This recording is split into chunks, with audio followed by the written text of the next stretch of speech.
ईश्वरीय विश्वविद्यालय नागौर के सेवा केंद्र पर ब्रह्मा कुमारी की पूर्व मुख्य प्रशासित का राजयोगिनी डॉक्टर दादी जानकी जी का चतुर्थ स्मृति दिवस मनाया गया। इस अवसर पर नगर परिषद सभापति Meetu Botra, Saint anthem school के फादर शिबू तथा राजकीय मृदा महाविद्यालय के प्राचार्य डॉक्टर हरसुख छरंग आदि उपस्थित थे। सर्वप्रथम सभी अतिथिगणों को ब्रह्मा कुमारी अनीता दीदी द्वारा आत्मस्मृति का तिलक लगाया गया। उसके बाद सभी ने दादी जी का माल्यार्पण कर पुष्प अर्पित किए गए। इस अवसर पर ब्रह्मा कुमारी अनीता दीदी ने दादी जानकी जी के जीवन पर प्रकाश डालते हुए उनके द्वारा बताई गई शिक्षाओं को जीवन में उतारने का आह्वान किया। साथ ही साथ ब्रह्मा कुमारी जी के मुख्यालय माउंट आबू से पधारी बी के नीरू बहन ने भी दादी जी से जुड़े प्रसंग बताए तथा उनकी बताई गई बातों को जीवन शैली में किस प्रकार से उतारा जाए इस पर प्रकाश डाला। बी के नेहरू बहन ने ब्रह्मा कुमारी जी के इतिहास एवं पिता श्री ब्रह्मा बाबा के जीवन से जुड़े एनिमेटेड फिल्म द लाइट के बारे में सभी को बताया। यह फिल्म नागौर में सिनेमा हॉल में दिनांक 3 व 4 अप्रैल 2024 को दिखाई जाएंगी। सभी अतिथिगणों ने इस अवसर पर अपने अपने विचार व्यक्त किए तथा बी के अनीता दीदी द्वारा सभी को ईश्वरीय सौगात भेंट की गई। ब्रह्मा कुमारी वसु बहन ने बताया कि दादी जी ने 104 वर्ष की लंबी आयु प्राप्त की तथा ईश्वरीय सेवा को विश्व के सभी देशों तक पहुंचाने में अपना अथक योगदान दिया तथा उन्होंने बताया कि दादी जी हमेशा 3 बातों पर जोर देते थे: मैं कौन, मेरा कौन और मुझे क्या करना है, तथा साथ ही साथ जीवन में सत्यता, सादगी एवं पवित्रता अपने पर जोर देते थे। अंत में दादी जानकी जी के जीवनी से जुड़ी फिल्म तथा उनकी आध्यात्मिक यात्रा किस प्रकार रही इस विषय पर प्रोजेक्टर द्वारा बहुत ही सुंदर फिल्म दिखाई गई। विश्वविद्यालय का बहुत ही यादगार स्मरणीय दिवस है। हमारे प्रजापिता ब्रह्मा कुमारी ईश्वरीय विश्वविद्यालय के पूर्व मुख्य प्रशासिका दादी जानकी जी का आज पुण्य स्मृति दिवस हम सभी मना रहे हैं। दादी जानकी जी का जीवन अपने आप में एक सुंदर व्यक्तित्व के धनी थे, सादगी की प्रतिमूर्ति थे। वो हम सब के लिए वंदनीय थे, पूजनीय थे। ऐसी विशेष दादी जी के इस विशेष दिन पर हम सभी आज एकत्रित हुए हैं। इसके साथ ही साथ दादी जी के जीवन में जो हमसे शिक्षाएं दादी जी ने अपने जीवन से दी थी, उन शिक्षाओं को धारण कर पाए, ऐसा आज का यादगार दिन है। और ओम शांति, ओम शांति। दादी का सबसे पहला मंत्र ही क्या था? 3 बार ओम शांति कहना। तो दादी कहती थी पहला ओम शांति, मैं कौन, दूसरा ओम शांति, मेरा कौन, और तीसरा ओम शांति, मेरा बाबा। बाबा ही मेरा सब कुछ है। तो दादी को हमने करीबी से देखा है। मैं पहले दादी जी से नज़दीक नहीं जाती थी, लेकिन एक बार मेरे को ऐसे लग रहा था कि दादी जानकी विदेश रहती है और मैं अपने राधा दीदी को कहती थी, दीदी मुझे दादी जानकी को एकदम नज़दीक से मिलना है। तो दीदी ने कहा 5-6 वर्ष हो गए थे मेरे को, लेकिन तुम कभी मिली नहीं दादी से? मैंने कहा नहीं मिली। आज मुझे ऐसे तो दूर से देखते थे, क्लास सुनते थे, लेकिन मैं करीबी से दादी जी को नहीं मिली। तो दादी जी से मिलने गई और दादी ने मुझे कहा, क्या तुम मुझसे मिलना चाहती है? मैंने कहा दादी आपसे तो पहले मिलना चाहती थी मैं, लेकिन आज आपसे मिल रही हूँ। तो बाबा से तो तुम रोज मिलती हो ना? तो मैंने कहा दादी वो तो बाबा से मिलती हूँ, लेकिन आपसे मिल करके जो एनर्जी मिलती है, तो दादी के सामने जैसे ही गए तो ऐसे लगा कि एकदम हम भूल रहे हैं। पर दादी ने जो मुझे शक्ति दी, उस शक्ति से मैंने दादी से जो बात की, तो दादी ने मुझे बहुत अंदर से एक पावरफुल अनुभव कराया। फिर दादी ने कहा कि अच्छा तुम्हें क्या अच्छा लगता है? मैंने कहा दादी मुझे बाबा भी बहुत अच्छा लगता है और बाबा की सेवा भी अच्छी लगती है, लेकिन मुझे आता कुछ भी नहीं है। तो दादी ने कहा कुछ नहीं आता है तो तुम क्या करती? मैंने कहा जो मुझे आता है ना वही मैं करती हूँ। तो दादी एकदम मुस्कुराई और उस समय जैसे मुझे एक विल पावर मिली और बाबा जैसे करा रहा है। और ये दादी ने भी बहुत अच्छी तरह से हमें सिखाया। प्रैक्टिकल जीवन से दादी ने हमें क्या सिखाया कि सबसे पहले सादगी है, जीवन में सादगी अगर है तो साथी भगवान हमारे से सब कुछ करा लेता है। दूसरा, दादी को सच्चाई और सफाई बहुत जरूरी है। चाहे वो तन की सफाई है, चाहे मन की सफाई है, चाहे सेंटर की सफाई है, वो सफाई दादी को बहुत अच्छी लगती है। तन से भी और मन से, अंदर बाहर एक जैसा ही दादी को बहुत अच्छा लगता था। अंदर कुछ और बाहर कुछ दादी को बिल्कुल भी पसंद नहीं आता था, और दादी को हमारे वाइब्रेशन आते थे। इसलिए दादी जिस भी बहन से अगर सच्ची होती थी ना, तो उस बहन को कहती थी ये तो सचली कौड़ी है। तो सचली कौड़ी माना अंदर बाहर ये साफ है, और वो सच्चाई और सफाई हमारे जीवन को महान बना देती है। तो दादी के तो कई ऐसे गुण थे कि दादी एकदम देखो 104 साल की थी तो भी एक्टिव रही। अंत समय तक भी दादी ने कभी नहीं कहा मैं बीमार हूँ। हंसाबेन कई बार कहती थी दादी आपकी तबीयत ठीक नहीं है, तो दादी इशारा करती थी वो बैठा है ना, वो ठीक कर देगा। तो दादी को अंदर से ये लगता था कि कोई भी विश्व की आत्माएं, कल बाबा को जो भोग लग रहा था तो संदेश में दादी ने कहा कि सारे विश्व की आत्माओं को जब तक बाबा का संदेश नहीं पहुंचेगा तब तक बाबा हमें छोड़ करके नहीं जाएगा, कार्य संपन्न नहीं होगा। तो हम सभी से दादी की और बाबा की भी यही इच्छा है कि मेरा एक एक बच्चा अनेक आत्माओं के कल्याण के निमित्त बने और ये भारत फिर से जल्दी स्वर्ग बन जाए। तो दादी की शिक्षाओं को हम अपने जीवन में बहुत अच्छी तरह से ले और औरों को भी दें। और दादी ने ये बात कही थी कि मैं जब मरूंगी तो मेरे ऊपर एक कौड़ी भी खर्च नहीं होना चाहिए। तो दादी के अंदर वो पावर थी। जिस समय दादी जी ने शरीर छोड़ा था 27 मार्च 2020 में, तो दादी ने कहा था मेरे ऊपर 1 रुपया भी खर्च नहीं हो। तो वास्तव में जो बाबा ने उस दिन ऐसा लॉकडाउन लगा दिया था कि जो कोई भी इधर उधर नहीं आ सकते थे। प्रधानमंत्री जी भी कह रहे थे कि मुझे दादी से बहुत प्यार है, लेकिन मैं अगर रूल्स को, नियम को नहीं पालन करूंगा तो फिर सारे संसार को मैं प्रैक्टिकल करके नहीं दिखा सकता हूँ।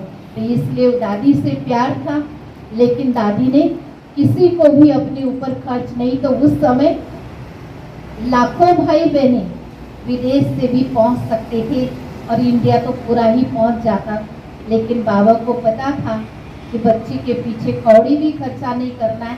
तो बहाना बना करके सबको अपने ठिकाने बैठ करके दादी जी को श्रद्धा सुमन अर्पित किए हैं।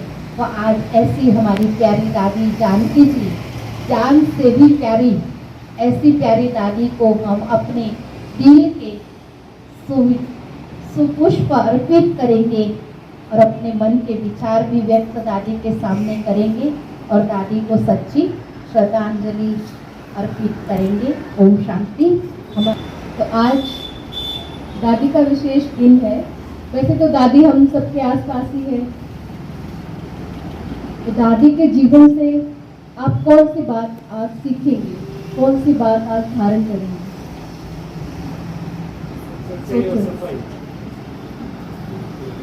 सच्चाई और सफाई।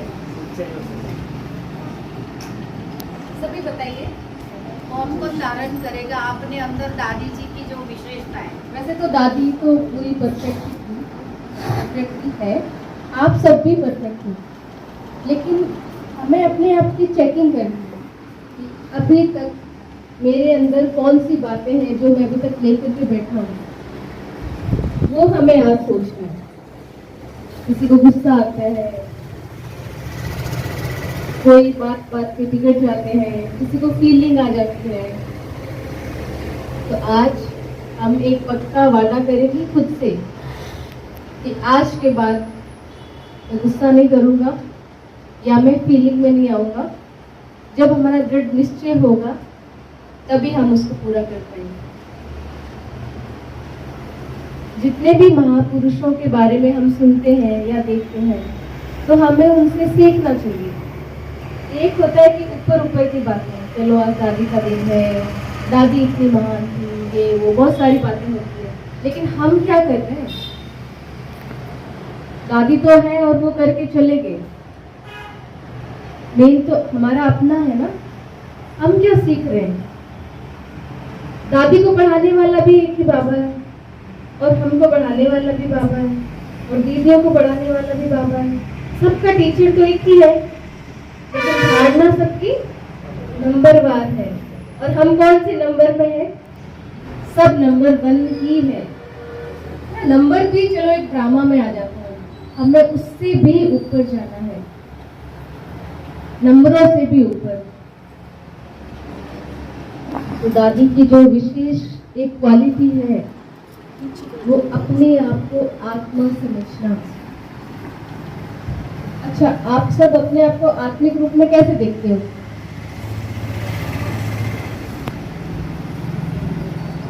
अभी भी जैसे हम सब बैठे हैं एक साथ, तो हम सब अपने आप में क्या महसूस कर रहे हैं? जैसे एक फूल है, हम उसकी खुशबू लेते हैं तो हमें खुशबू महसूस होती है। क्या हमने कभी अपने आप का एहसास किया है? मैं आत्मा हूँ, ये तो एक लाइन है, लेकिन क्या इस लाइन को आपने महसूस किया है? जैसे एक खुशबू आती है ना, खुशबू हमें महसूस होती है, हम उसको फील करते हैं। जैसे खाना है, हमें उसका एक टेस्ट आता है। क्या खुद का टेस्ट आपने किया है? या अभी तक हम अपने आप को एक रोल में देखते हैं? हम यही समझते हैं, हाँ चलो ये मैं हूँ, ये मेरा काम है, ये मुझे आज करना है, मैं सर्वशक्तिवान हूँ। ये तो सारी पढ़ाई की बातें हैं, लेकिन वास्तव में जो सच्चाई है वो इसके भी ऊपर जाना है। वो क्वालिटी दादी में है, इसलिए दादी महान है। तो हमें भी महान बनना है। कैसे महान बनेंगे? जब हम अपने आप की चेकिंग करेंगे हर टाइम, कदम कदम पर। देखिए, माया का खेल तो माया का राज्य है ना अभी, और हम बिल्कुल लाइट लेके बैठे हैं, हम तो सोच ही नहीं रहे हैं, आराम से चल रहे हैं, कभी ये कभी वो। तो आज से हम पक्का करते हैं कि मैं अपने आप को चेक करूंगा। जैसे मैं एग्जांपल देती हूँ ब्रह्मा बाबा का। ब्रह्मा बाबा हमेशा अपने आप को चेक करते थे। जैसे उनके बारे में बताते हैं कि जब वो रात को सोते थे, उससे पहले वो कचहरी लगाते थे कि भाई हे आँख, आज तूने क्या देखा, ये कान, आज तूने क्या सुना। अपनी कर्मेंद्रियों की वो कचहरी लगाते थे। तो क्या आप अपने आप से पूछिए, क्या हम वो कर्म करते हैं? क्या हम अपनी क्लास लगाते हैं? हम तो दूसरों की क्लास लगाते हैं। इसने मुझे सुना दिया, आज मुझे ये नहीं मिला। हम डिमांड करते हैं ना, बाबा से भी हम डिमांड करने लगते हैं। लेकिन बाबा तो कृपा नहीं करते हैं। अगर बाबा ने एक कृपा करी तो ड्रामा बोलेगा फिर सब पर करो। तो ये मेहनत हमें खुद करनी है। बाबा कोई कृपा या आशीर्वाद नहीं करते हैं, ये तो भक्ति वाली बात होगी। बाबा का आशीर्वाद इतना है कि हम इस ज्ञान में आए, हमें बाबा का परिचय मिला। ये बाबा की कृपा जरूर है, लेकिन इसमें भी तो हमारे पुण्य के कर्मों की स्केल है। लेकिन मेन बातें क्या है? बाबा हमसे क्या चाहते हैं? बाबा, दादियाँ, ये सब हमसे क्या चाहते हैं कि आप अपने आप का एहसास करो। अभी तक हम नाम रूप में ही फंसे हुए हैं। हम चेक तो करते हैं, लेकिन स्टेटस चेक करते हैं। आज इसने क्या किया, आज ये कहाँ जा रही है, आज दीदी कौन सी क्लास कराएगी, कल हमें कहाँ जाना है। हम ये लिस्ट बनाते हैं, लेकिन हम अपने आप की लिस्ट कभी बनाते ही नहीं, और यहीं पे सारी गड़बड़ी हो जाती। तो आज से हम अभी से अपने आप से वादा करते हैं कि मैं चेक करूँ और अगर हमें अपनी बीमारी का पता लग गया तो फिर इलाज भी मिल जाएगा, लेकिन जब बीमारी का ही पता नहीं तो फिर इलाज कैसे होगा। कि आज हम यहाँ हमारी पूर्व मुख्य प्रशासिका दादी जानकी जी के 4th स्मृति दिवस पर उपस्थित हुए हैं। हमारे बीच फादर सर पधारे हैं सेंट मैरिस्लम से। सर को बताया हमने कि God is one, we are divine souls and we are children of God, God is light, God is one, we are divine soul, name is Shiv, God name is Shiv. हमारे बीच पहुंचे हैं मिर्धा कॉलेज के principal sir doctor Harshukh ji Charan sahab, आपका भी यहाँ आगे स्वागत है सर। और हमारे बीच हमारे नागौर के सभापति श्रीमती मीतू बोथरा जी भी उपस्थित हो गए हैं। आपका भी ये ईश्वरीय परिवार बहुत बहुत स्वागत और अभिनंदन करता है। आप सबका ईश्वरीय परिवार बहुत बहुत स्वागत और अभिनंदन करता है। और सभी को नमस्कार, सुप्रभात। मैं दादी जानकी जी को श्रद्धा सुमन अर्पित करने के लिए उनको श्रद्धा सुमन अर्पित करती हूँ और आप लोगों ने मुझे यहाँ पे बुलाया, इसके लिए बहुत बहुत। दादी जानकी जी के पुण्यतिथि का अवसर पर बताए हुए सभी दादी जी को श्रद्धा सुमन अर्पित करता हूँ। मेरे लिए इस परिवार में एक पहला अवसर है आने का और आज देख के बहुत अच्छा लगा कि आप ये ईश्वरीय कार्य कर रहे हैं। मैंने नाम सुना था, कभी आया नहीं, आज पहली बार मंजू जी कल आए थे, कॉलेज में परीक्षाएँ चल रही, अभी भी परीक्षा थी, लेकिन मैंने कहा मैं आऊँगा जरूर। तो मैं शायद नहीं आता तो बहुत सी चीज़ों से वंचित रहता। मुझे बहुत अच्छा लगा कि आप इस ईश्वरीय कार्य को कर रहे हैं और मैं भी आप सबके साथ इसमें सहयोगी बनूंगा। उन्हें श्रद्धा सुमन अर्पित करता हूँ। धन्यवाद। सबको नमस्कार। मैं सबसे पहले यहाँ पर आज मुझे यहाँ आने का मौका दिया है, उसके लिए मैं धन्यवाद देता हूँ। मैं काफी समय से मुझे जब जयपुर में रहता था, जो ब्रह्म कुमारी जो समाज जो है उसे काफी परिचित हूँ, क्योंकि जो सर्व धर्म का जो मिलन होते थे और पर उस मीटिंग में आते थे, उनसे मुलाकात होते थे। लेकिन नागौर में आने के बाद मैं पहली बार यहाँ पर आया हूँ और जब कभी भी हम ऐसे मौके पर एकत्रित होते हैं, कई बार हमें लोग शादियों के लिए बुलाते हैं, बर्थडे सेलिब्रेशन के लिए बुलाते हैं, हम उनके लिए हमेशा कुछ ना कुछ तोहफा लेके जाते हैं। हम खाली हाथ नहीं जाते हैं, जहाँ पर भी हमें निमंत्रण मिलते हैं वहाँ पर हम कुछ ना कुछ लेके जाते हैं। जब कभी भी ऐसे मौके पर जब हम एकत्रित होते हैं, हम हमारे मन की जो प्रार्थना जो है उसको साथ में लेकर उस आत्म शांति के लिए प्रार्थना करने के लिए हम हमेशा उपस्थित होते हैं। हम जब उनके बारे में, दादी जी के बारे में बताए गए, कई बातें हमने सुनी और आजकल जो बात हमने जो सुना था, जो मन की सच्चाई, जो जीवन जो है, जो बाहरी रूप से और आंतरिक रूप से बराबर जीना बहुत मुश्किल होता है। कई बार हम देखते हैं जो नाटक करना बहुत आसान है, आज के इस दुनिया में नाटक करना बहुत आसान है, लेकिन मन की सच्चाई या आंतरिक रूप से और बाहरी रूप से एक अच्छे जीवन या बराबर की जीवन जीना हम सबके लिए मुश्किल, हम जितना भी हम कोशिश करते हैं हम सबके लिए मुश्किल हो जाते हैं। लेकिन दादी जी के जीवन को देखने के बाद हमें प्रेरणा मिलती है, हमें भी किस प्रकार एक ऐसे अच्छे जीवन बिताने के लिए हमारे जैसे हम रोज यहाँ पर आते हैं, जो मनन चिंतन करने के, मेडिटेशन करने के लिए आप लोग यहाँ आते हैं, उससे हमारे आंतरिक रूप से अपने आप को देखने के लिए एक मौका मिलते हैं। तो आज के विशेष रूप से जब हम उनकी आत्मा के लिए हम प्रार्थना करते हैं, हम विशेष रूप से प्रार्थना करते हम सभी को ऐसे उनकी आत्म शांति के लिए प्रार्थना करते हैं और आज ही प्रेरणा लेके जाते, जिस प्रकार उन्होंने अपनी जिंदगी इस धरती पर बिताए, हम भी कोशिश करें जितना हमसे हो सके उतना अच्छा जीवन बिताते हुए बाहरी रूप से आंतरिक रूप से एक अच्छे जीवन बिताने के लिए कोशिश करें। नमस्कार। हमारा एक छोटा सा सिनेमा घर हमने पिछले 5 महीने पहले स्टार्ट किया था, तो अभी उनका मैसेज आया मेरे पास कि अपने एक ऐसा एक मूवी आ रही है राइट नाम से, तो वहाँ पे लगाना चाहते हैं। तो हमने उनसे वादा किया कि जितना हमसे हो सके हम पूरा सहयोग करेंगे और आपके साथ मिलके जितना ज़्यादातर लोगों को इस मूवी को पहुँचा सकेंगे हम बिल्कुल पूरा सहयोग करके पहुँचाएंगे। और हमारा जो सिनेमा थिएटर है अपने बीकानेर डीरवाना बाईपास है, सड़ो रोड पे, वहाँ पे स्थित एक छोटा 140 सीट का मिनी थिएटर है, पूरा एसी वातानुकूलित थिएटर है।